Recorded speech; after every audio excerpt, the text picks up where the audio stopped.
La civilización china, un país milenario. Como China, que hoy es un ejemplo al mundo, considera la medicina tradicional china y a la acupuntura un tesoro que figura en la Constitución de la República Popular China. El doctor Rafael Bonilla Cortés, siendo el primer becado en Latinoamérica para conocer este pilar que queda hasta hoy de la medicina antigua. Por ello, la satisfacción de aportar a la sociedad a través de Radio Centro y Noti Hoy para ampliar sus horizontes de sanación. En este momento se abre una nueva consulta por la salud y la vida con el doctor Rafael Bonilla Cortés. Bienvenidos. Muy buenos días, queridos amigos, señoras, señores. Hoy va a ser un programa especial. Vamos a hacer de lo que nos viene ya la próxima semana, mirar desde el punto de vista de derechos y deberes. Y fundamentalmente, más que un deber, yo creo que debe ser una fascinación, un hecho mágico que identifique al ser humano con su pertenencia. Y esto de pertenencia es todo lo contrario de lo que muchos sujetos en la historia han querido borrar de las repúblicas, de la democracia. Y es el pertenecerse a un país, a una tierra, que nos dé identidad, de saber en qué país, en qué tierra nosotros debemos confrontar una lucha en la que llevemos la libertad, la equidad, la igualdad, la libertad. Y eso es un voto, amigos. El voto nos identifica con el deber y con aquello que todos no conocemos, el ser apátridas. Estamos con Patricia y Gonzalo, que hoy nos acompañan, y también con Bonil. Gracias. Querido amigo, tío mío, que ahora va a participar de esta tertulia. Empecemos pues por el invitado, ¿verdad? ¿Qué dices tú, querido Bonil? Además el mayor, ¿no? Siempre la antigüedad manda como... El mayor problema. Bueno, ¿qué diré? Me siento como en familia. Me siento como en casa. No, encantado, mi querido Rafael. En efecto, para quienes no conocen, Rafael y yo nos une un lazo de familia, pero sí, como yo le he dicho a él mismo, sobre todo de amistad. Porque la familia uno no la escoge, pero los amigos sí. Y lo mismo va para ustedes, mi querido Gonzalo y Patricia, quienes considero mis amigos. Así que encantadísimo de estar aquí, a ver qué surge de esta charla. Pues hay muchos temas que comentar hoy, la coyuntura de las elecciones, que ya no se nos vienen encima, sino que estamos, digamos, abocados a esta terrible disyuntiva. Exactamente, y vale decir, pensaba yo, que esta vez nos confrontamos nosotros que, como decía, vivimos disfrutando de la democracia, lo que no sé con países que los hermanos, como Venezuela, debemos sentir que esta vez no estamos votando por el menos malo, sino que debemos votar contra un monstruo, considero yo, como es el parecer no solamente nacional, sino internacional, como es el narcotráfico, la narcodelincuencia. ¿Qué dices, Gonzalo? A ver, ahora en el Ecuador desde hace un tiempo nos llueve muchas cosas. Ahora las elecciones, pero también nos llueve del cielo, nos cae agua, está inundando los territorios. Y a veces cuando tenemos sequía de los valores democráticos o sequía provocada por la climatología, extrañamos la lluvia. Y la verdad es que uno de los temas que hay que tocar en una campaña electoral, como debiera ser un tema fundamental, es esto de los temas de los principios, más allá de los puntos de vista que cada uno tenga sobre las elecciones, cómo votar, eso es libertad de cada uno. pero debiera haber principios que nos competen a todos y con los cuales todos debemos estar comprometidos. Las libertades públicas, por ejemplo. La posibilidad de hacer crecer la economía para que haya más trabajo. Si esto no es un tema ideológico, es un tema social, de hondo contenido social, de supervivencia. Y por eso es que unas elecciones son tan importantes, y por eso es que muchos dormimos un poquito menos que lo común cuando se acercan las elecciones, porque estamos preocupados por lo que pasa en el país, pero esa preocupación debe aterrizar en hechos y acciones personales y cívicas trascendentes, porque el país se puede ir de las manos en un minuto. Es decir, la amenaza del narcotráfico es real, eso no es un cuento. La amenaza de la violencia, lo que los sectores populares están viviendo en cada momento en las calles, con matanzas, con estos barrios populares, no sé, La Prosperina, los Guasmos, los suburbios en Guayaquil, Durán, con las fuerzas delictivas dominando por sobre el Estado, es un tema serio, es un tema grave. Entonces, ¿cómo construimos riqueza? ¿Cómo construimos posibilidades de empleo sino con libertad y con seguridad? Son temas que hay que ponerlos en la mesa y que hay que conversarlos y discutirlos, ¿no? Y qué gusto tener a mi querido amigo de tantos años, Javier, compañero de colegio de mi hermano. ¿Mayor? Los dos serían mayores. Sí, claro, si no van a mayores. Pensar que éramos compañeros de banca. Y que... No, yo no he tenido acciones en ningún banco. Patricia, ¿cuál es tu opinión? Yo creo que en el año 2017, cuando se desmarca Moreno de Correa, empezamos a sentir los ecuatorianos, sobre todo algunos, un cierto alivio. Y luego de eso, siempre había esta amenaza permanente, pero como que le veíamos más distante. Vienen los juicios, las sentencias a estas personas que habían actuado ilegalmente, sobre todo estas autoridades, hablemos de presidente, de vicepresidente, en fin. Y el ecuatoriano creo que en ese momento se acomodó. ¿Qué quiero decir esto? Nos volvimos otra vez tibios y descuidamos esa parte importante, la defensa precisamente de los principios morales. Y ahora vemos cómo, una vez más, el correísmo, y tengo que hablar en términos políticos porque yo tampoco voy a ser tibia, lo siento, pero no lo soy, nunca he sido, y sí tengo que comentar esto que nos está preocupando a todos, ¿no? ¿Cómo puede ser que esas personas que han tenido ya sentencias, muchos están siendo investigados, muchos están en procesos judiciales, todavía siguen en la mira de los ecuatorianos y de un porcentaje altísimo que no nos imaginamos iban a alcanzar en esta primera vuelta? ¿Esto qué quiere decir? Que precisamente se están perdiendo los valores y los principios.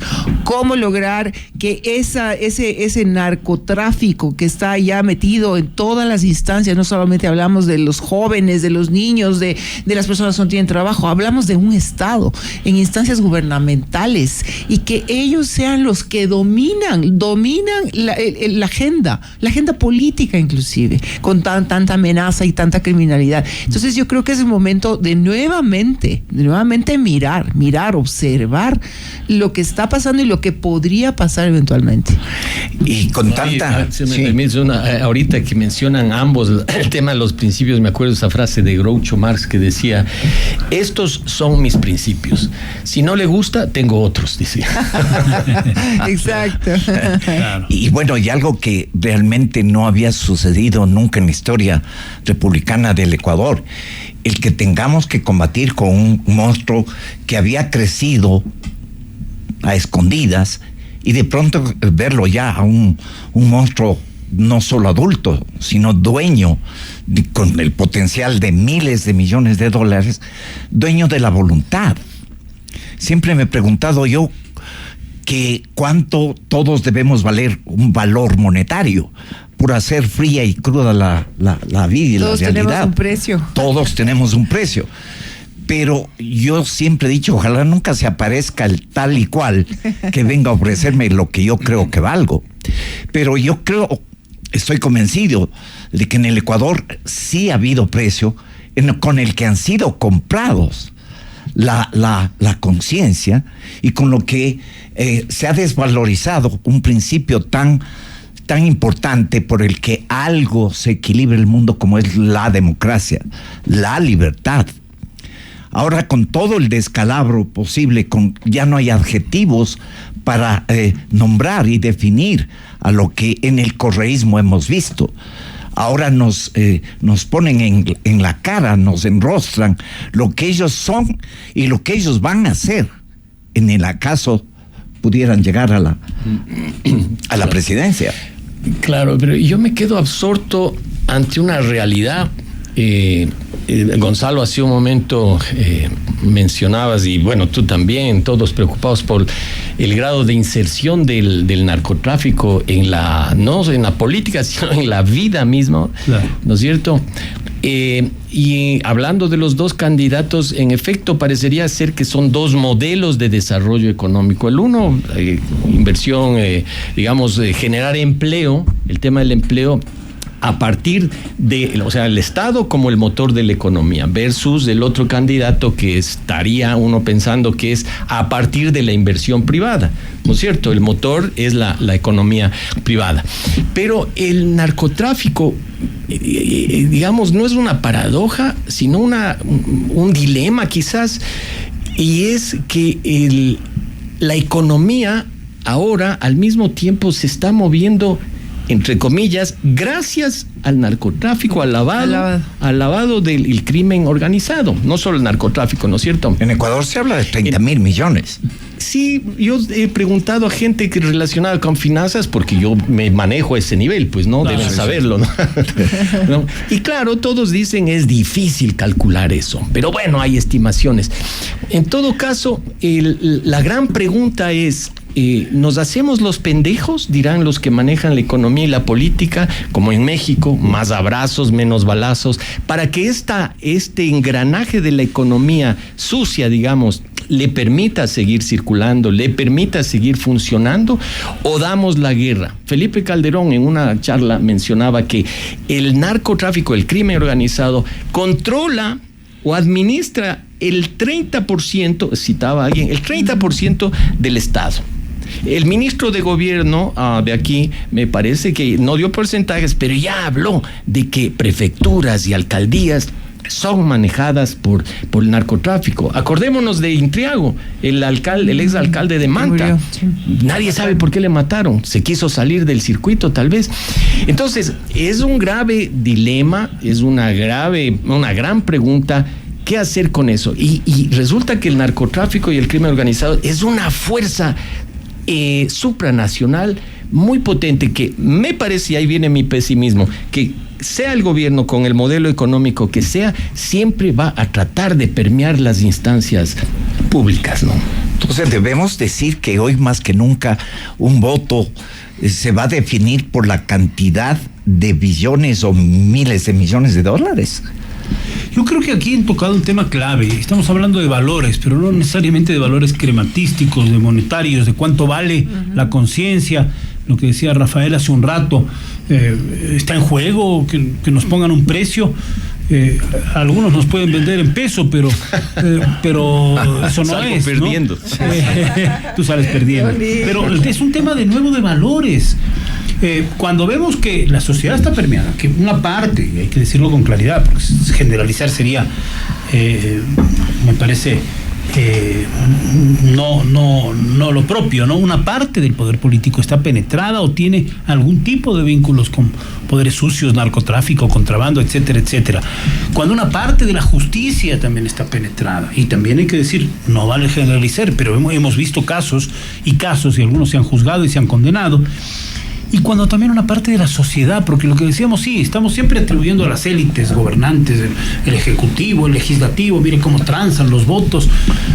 Y nosotros en el día a día, y la tienda de barrio que tiene que convivir con el narcotraficante de al lado, al que a lo mejor le fía o le paga la extorsión, y el empresario que se puede hacer de la vista gorda para transar cantidades de comisiones con un gobierno que le va a favorecer y le va a dar tal o cual tipo de obras. Entonces no está solamente en los políticos, en la clase política, en la élite, está también penetrado el tema en la ciudadanía, o por amenaza, o por necesidad, por la falta de fuentes de trabajo. Y eso me parece lo más grave de todo.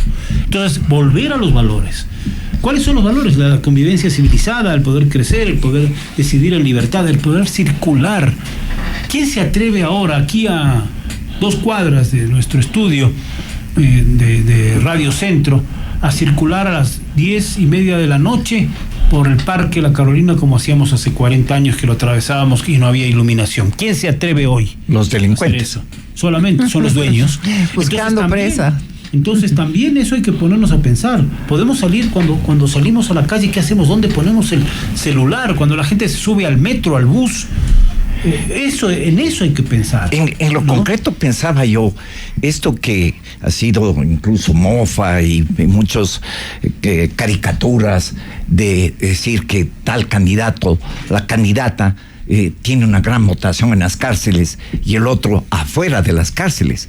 Y sin embargo vemos que hay gente que todavía está convencida y oído que al fin y al cabo el dinero del narcotráfico es y mueve los países, como tú acabas de decir, como lo dijo López Obrador, ¿no? Y mucha gente va a votar pensando que de esa manera va a poderles llegar dinero. Es mejor que haya plata, aunque sea mala vida, o me hago de la vista gorda. Eso es un problema. Claro, afuera de las cárceles también hay algunos que están afuera y que deberían estar adentro. Eso es verdad. Sí. Y hay otros que los agarran, las grandes redadas y todo esto de la policía, que yo creo que hay que hacer un punto de reconocimiento a las fuerzas del orden por el esfuerzo que están haciendo ahora. Como nunca. Policía. Pero luego algunos jueces los liberan, medidas sustitutivas, un grillete que no sirve para nada, que se lo arrancan los narcotraficantes y los mafiosos y asesinos en un minuto. Entonces, ahí hay un problema muy grave, ¿no? Sí, y vemos cómo mientras más se combate a la delincuencia, al narcotráfico, en fin, más criminalidad hay en el país. Y eso sí denota que precisamente el decirles, ellos salen a decir, aquí el que manda somos nosotros, los que mandamos somos nosotros. Entonces, esto es complejo porque a veces la ciudadanía, y eso es lo que más me preocupa a mí, con tal de no tener tanta inseguridad, tanto crimen, mejor hacer acuerdos, aliarse con el crimen organizado, aliarse con los narcotraficantes. Eso es lo que yo he escuchado. Y lo que me preocupa es que, claro, el tema aquí decían, bueno, que está metida en el ciudadano común, pero recordemos una cosa, que el ejemplo lo da la cabeza, ese es el ejemplo que sigue. Si es que vemos como en gobiernos anteriores, en un gobierno concretamente, decían, la gente empezó a pensar, no importa que roben, pero que hagan obra. Sí. No importa la corrupción. Cuando vemos los análisis de las encuestas, dice, ¿cuál es su principal preocupación? La seguridad, la inseguridad, ¿no? El empleo. La corrupción está después. Sí. Es decir, no me importa la corrupción, pero yo quiero estar a salvo, no quiero que me maten, no quiero que me asalten y quiero tener trabajo. Pero no se da cuenta que todo es todo un engranaje, ¿no es cierto? Y ahí cuando viene el problema grave de qué es lo que estamos viviendo, qué es lo que queremos para el Ecuador. Yo veo cada vez en aumento no solo la inseguridad, el narcotráfico se vuelve incontrolable. No hablamos del Ecuador, hablamos a nivel mundial. Es incontrolable. ¿Cómo combatirlo? No lo sé. Y el hecho de que, además de que esté ahí presente el narcotráfico y su poder en armas, por decir algo, un ejemplo simple, pero tenemos el ejemplo grande, que es lo que le pasó a Venezuela en un principio, de creer en Chávez, en su palabra, y después terminar en lo que es. Un país que de lo que era Venezuela ha quedado el territorio y el nombre. La Arabia Saudita de Sudamérica, le decían, ¿no? La Arabia Saudita era, sí, ¿no? Pues, y ahora poder, con las medidas que ha hecho el señor Maduro. Un infierno, pues. Bueno, ya si es un infierno, ya va a ser la Cuba eterna, millones, ¿no? 7 millones. Yo tengo un vicio profesional, que es preguntar. Y sí quiero preguntarle a Javier Bonil, ese gran caricaturista del diario Universo, y tenemos la suerte de conocer a algunos colegas tuyos, amigos mutuos, podemos decir, ¿no? Desde Esdrúbal a Roque, a Pancho Cajas, a Rafael Correa, Toño, un gran caricaturista también. Exageraba, deformaba. Espero que no te dibuje. Pero sí entrevista. ¿Cómo asume él todos estos grandes dolores de la patria, ¿no? Que de los que alguien hablaba, algún historiador, algún filósofo, para plasmar en una caricatura? Bonil es un brillante caricaturista del diario El Universo, el mayor diario nacional este rato, y creo que es una responsabilidad enorme. Tú sufres cada caricatura, tú disfrutas en algunos casos. ¿Cómo haces? Porque esto me parece clave, es el día a día de tu oficio, pero de tu arte, ¿no? Y de tu manera de comunicarte. Sufro cuando se demora el pago del mensual, porque la situación crítica de la economía es complicada. Pero hay una frase de un caricaturista venezolano que ya falleció, Pedro León Zapata, magnífico, que decía: lo bueno de esto es lo malo que se está poniendo. Como diciéndolo, el gran material para los caricaturistas. Materia prima. La materia prima, ¿no? Pero yo estaba pensando en, antes de contestar lo que tú preguntas, lo que comentaban antes, tengo la impresión de que vivimos mundialmente una época del más fuerte. O sea, si vemos por todo el planeta, la lógica que funciona es la del más fuerte. ¿Quién aplasta más? Putin, Trump. Claro, y lo más grave es Trump. ¿A quién regresaba uno a ver cuando hablaba de valores, de democracia? Uno volteaba a ver a Estados Unidos. Si ganara la Revolución Ciudadana, probablemente estos derechos colectivos e individuales, ya lo vivimos, se restringirían.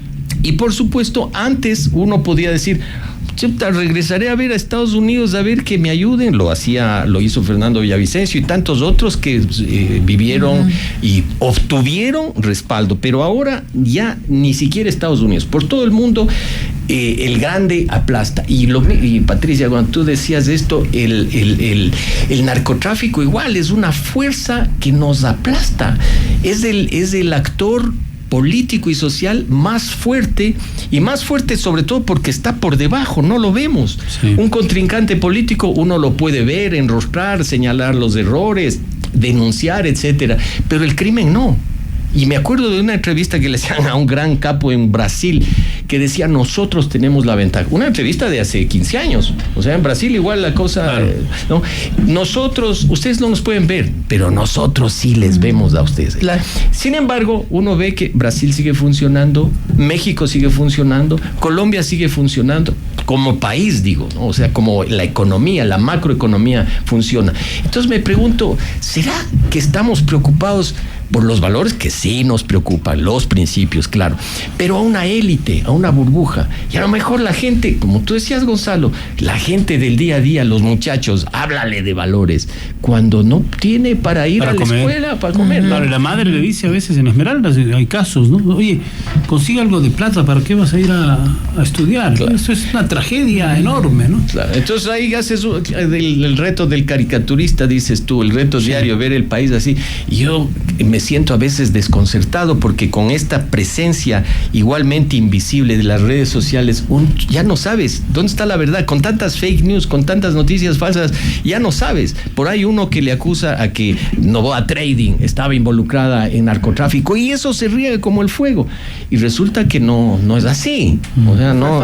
Ya, pero ¿cómo haces tú? O sea, tú tienes una licuadora ahí al frente, supongo, donde están los temas del país. Eres una persona muy informada, me consta, hemos tenido decenas de charlas en micrófono y fuera de ella, pero está la otra parte, la creativa, y acertar, claro, con ese mensaje de humor. Qué difícil, además, claro, hacerlo como lo decía algún torero alguna vez, ¿no? Yo como tengo que estar inspirado a las 5 de la tarde que empieza la corrida todos los días. Entonces, además, eso, ¿no? O sea, tienes el oficio por un lado que te dice a tal hora hay que entregar la caricatura y acertar la creatividad todos los días y interpretar lo que dice la gente, lo que la gente quiere ver, o a veces desfogarse con la caricatura. Qué difícil, ¿no? Eso es lo que me falla, justamente. Yo que dibujo también, por eso no me dedico a la caricatura. Es decir, estamos mirando que hoy más que nunca la historia no se ha dado así. Tengamos que elegir entre la libertad, los valores, repito, la equidad, la democracia, el saber que yo soy libre. Aunque claro, puede decir, claro, libre de comer de comer, de tener hambre, de morirse de hambre. Eso también es otro problema real, objetivo, es un problema real. La inequidad pero de la sociedad. Podría estar un venezolano. Tengo muchos amigos venezolanos que tuvieron que salir de Venezuela porque no podían trabajar. Y tuvieron que huir y dejar su casa, su apartamento, por este socialismo del siglo XXI, que simplemente lo que hizo es formar una élite poderosa con todas las fuerzas habidas, en donde está el narcotráfico, están las mafias rusas, y claro, ya no hay democracia. Y han tenido que morir miles de juventud, miles de gente que anhelaba, a través de votar por Chávez, de una nueva democracia en la Arabia Saudita de Sudamérica. Y vemos que hoy no existe eso.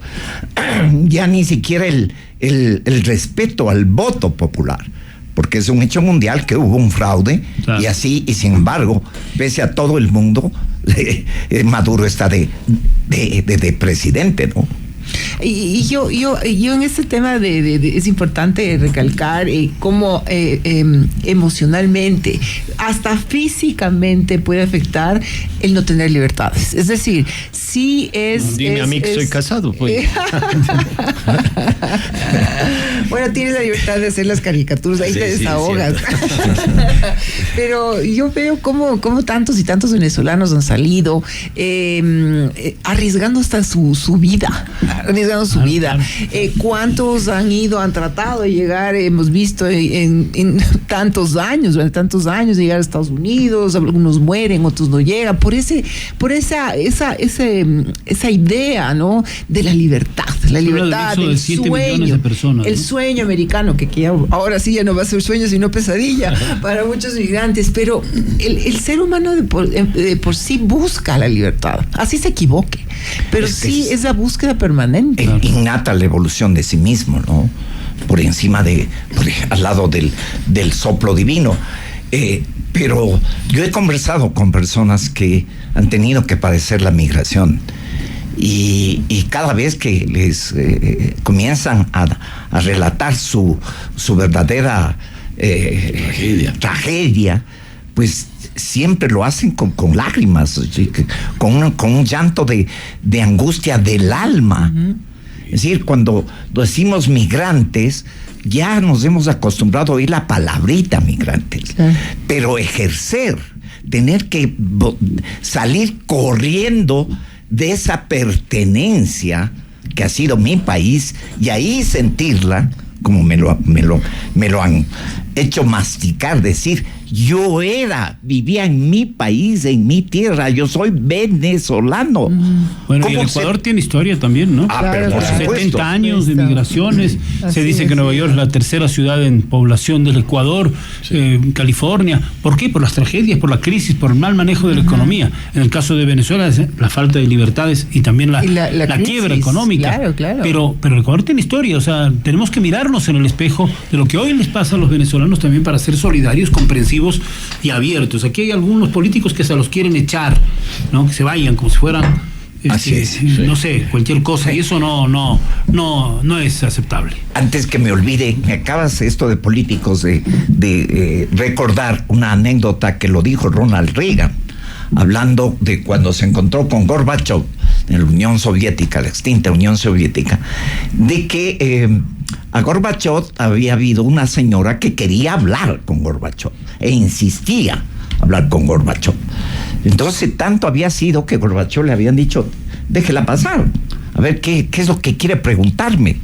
Entonces la señora había entrado y le había dicho, sí puedo, sí, por favor. Y dice, ¿quién inventó a los políticos? ¿Los políticos o los científicos? Y la respuesta de Gorbachev había sido, los políticos. Ahora entiendo, porque si hubieran sido los científicos, hubieran probado primero con los ratones. Bueno, pero la política es necesaria. Así es. Lo que pasa es que a veces sí también está satanizada por las malas prácticas.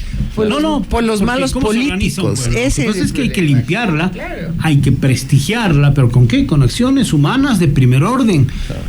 Con ideologías, ¿por qué no? Con contraposición de ideas, con choque de ideas, pero eso es la virtud. Eso se puede hacer solamente en democracia. En contraposición de ideas, claro. ¿El voto nulo tiene alguna base? El voto nulo es la expresión del antisistema, me parece a mí. Tradicionalmente ha sido así, no así el blanco, ¿no? Porque el blanco es un indeciso, que es el voto que están peleando ahora. Todavía siguen creyendo que el voto blanco va a la mayoría. Eso es una... Claro. En el sistema político ecuatoriano hace más de 40 años ya no es. Claro. Pero el nulo sí tiene esa posición. Yo claro, de hecho es una posición, rechazo claro, a todo. porque lo que haces cuando más mandas el voto nulo, reduces el universo absoluto de votación, de votos válidos, eso, ¿no? O sea, pero expresas tu opción. Pero el voto blanco es también peligrosísimo, también dada las mañoserías que hay en las mesas y que ya... ahí es preferible que la gente anule. Claro, sí, exacto. Ahora, ay, se me fue ese rayón. Ay, le dan poniendo, como decimos, le dan rayando. Están equivocando algunas personas que dicen, no, hay que captar a los votos nulos. El voto nulo no va a captar nadie. Hay que ver el histórico de 40 años. Están ahí los datos. El voto nulo en segunda vuelta siempre crece. Entonces, preocuparse de tratar... ahora está en 8.5, algo así, ¿no? No me acuerdo. Ahora ahora circularon unas de resultados de que no podemos publicar. No se puede. No se puede. Ya no. Desde anoche. 12 de la noche. Te vas preso. Ya. Lo cual, a lo mejor. Te tenemos que denunciar así porque no queremos. Bueno, ya por juicio de alimentos me iba a ir, así que igual. No, pero digamos, está el voto nulo que crece. Y es y como dice Bonil, es una reacción contra todo. Ya estos no nos cumplen nunca. Y es una opción. Gonzalo, tú dices que eso ha sido histórico. Sí, claro. Pero ¿no crees que las condiciones de país, del riesgo de perder un país, pueda llevar a aquel que vota nulo a analizar de alguna manera? No se expresa por sí mismo. Sí. No corresponde a una corriente social, ideológica, política, a un grupo. Es una actitud. Pero es una actitud personal, entonces no se puede. Tendrías que hacer un confesionario de iglesia y poner en el confesionario a cada uno de los miles de votantes nulos para decirles, no, esta vez no vote nulo, vote así. Es el adolescente que se encierra en el cuarto y ahora, nadie mejor. Sí, ahora además con el tema con su punto de vista, ¿no? Sí, pero el tema del adolescente, topas de esto y me parece interesantísimo. Vivimos claro, no podía ser de otra manera. Totalmente, una época, una era totalmente distinta. Yo cuando era adolescente, no sé, tenía otra forma de pensar.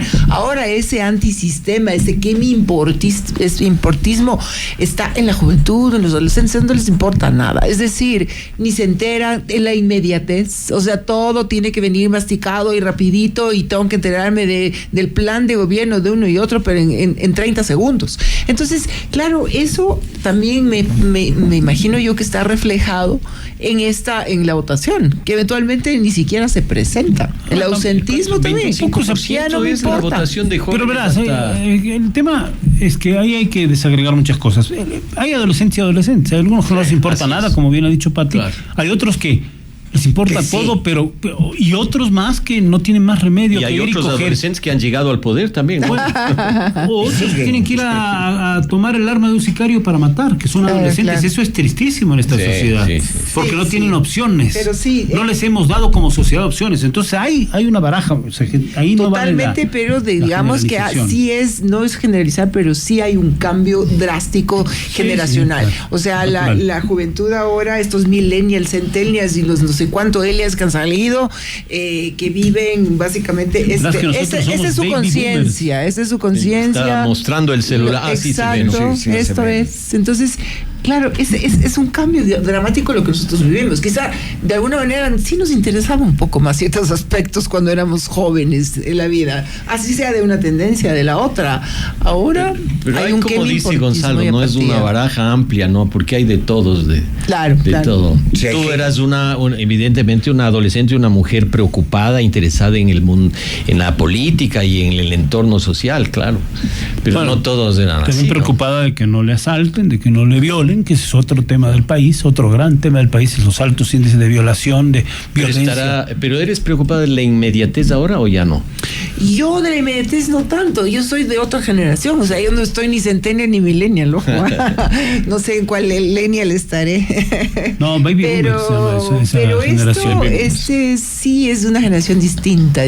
Y miren, ahora que estuvimos en un análisis político que decía que eventualmente las redes sociales en la campaña iban a tener una influencia, pero increíble, fortísima, pero nos da cuenta de que no ha sido así. En esta primera vuelta vimos cómo faltó la presencia sobre todo el candidato presidente, ¿no?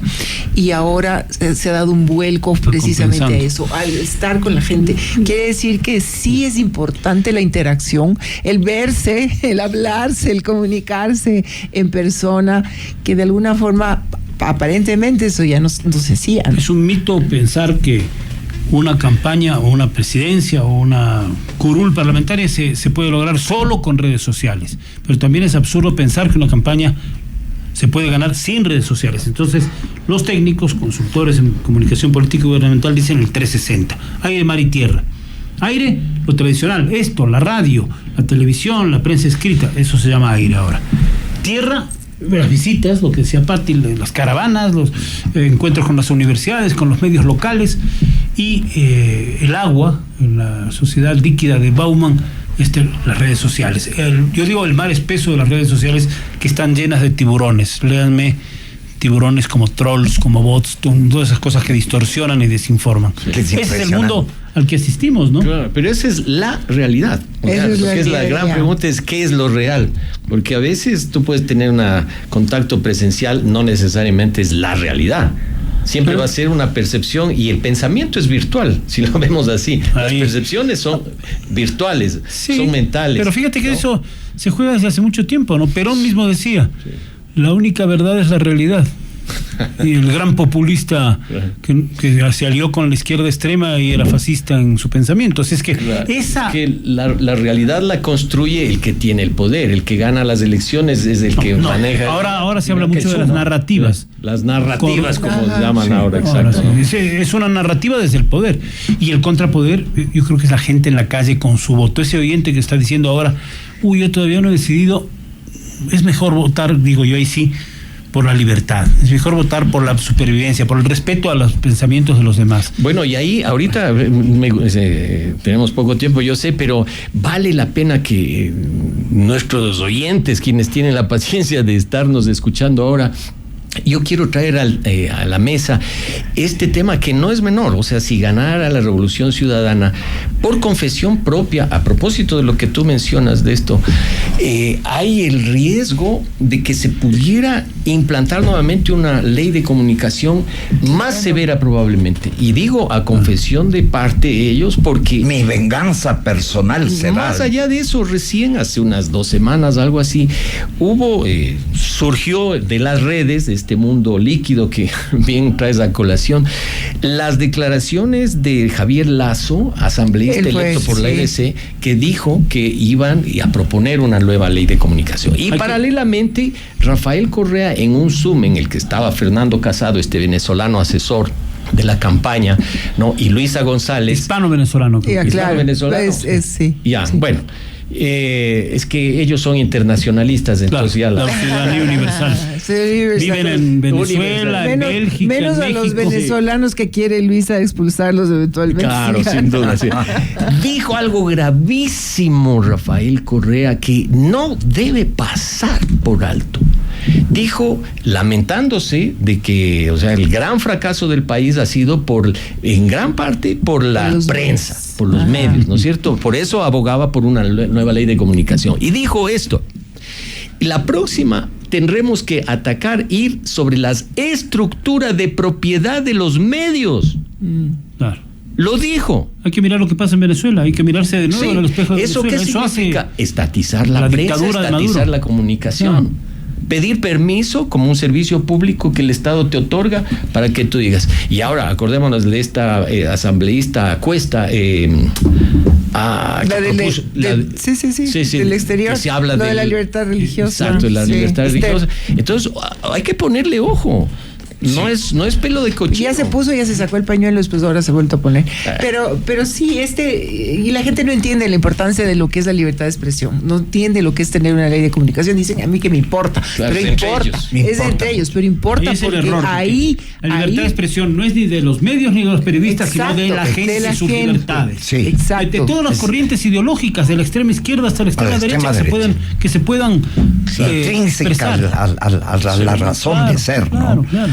Yo, para terminar, yo abogo, yo creo, he conversado con 3 personas que se enorgullecían de nunca haber participado de quién ha sido elegido en el país, y que se arrepentían, que siempre habían votado nulo, y que esta vez no iban a votar nulo, que iban a votar por lo que implica la conciencia de saber tener que cargar una mochila de piedras pesadas, como es los principios, la libertad, que ahora bien la cita Bonil, es asesinar a la libertad a través de romper con las estructuras por donde uno se puede enterar de la palabra libre del otro. Yo creo que esta vez, Gonzalo, podrá variar aquello. Yo aspiro, en nombre del país que amo, a que ese voto nulo tenga ahora el peso de conciencia que antes no lo tenía, porque las circunstancias eran diferentes. Tenemos un monstruo gigante, señoras y señores, que es un asesino despiadado, que no mirará absolutamente a nada, y que en el caso del Ecuador podrá ser regido por un psicópata maníaco obsesivo, o por un trastornado mental de la peor especie o espécimen, como es de la violencia. Y lo digo repitiendo el análisis de más de 200 individuos profesionales en esto de las artes de la conciencia, de la psicología humana, de que eso es lo que es un señor Rafael Correa. Entonces, el Ecuador esta vez se juega el que viva el Ecuador con libertad, sigamos teniendo una plaza de independencia donde se diga, en este país se dio el primer grito de libertad, o sencillamente nos pongamos a la cola de ser también el pueblo que hoy está lleno de gentes, porque como país no existe Venezuela. Eso es lo que nos jugamos el próximo domingo, amigos. Y en esta vez todos tenemos el poder disfrutar de la magia que implica yo decidir como nunca a través de un voto. Bueno, buenos días. Gracias, Bonil. Gracias, Rafael. Gracias. Un gusto. Buenos días. Muy buenos días, amigos. Visite la clínica del Dr. Rafael Bonilla Cortés. Estamos ubicados en la Avenida República del Salvador, 734 y Portugal, edificio Atos, planta baja. O llámenos al 22-69-771. Le esperamos. Instituto de Medicina y Acupuntura. Para su comodidad, contamos con parqueaderos propios. Noti Hoy presentó Por la Salud y la Vida con el Dr. Rafael Bonilla Cortés. Hasta la próxima cita.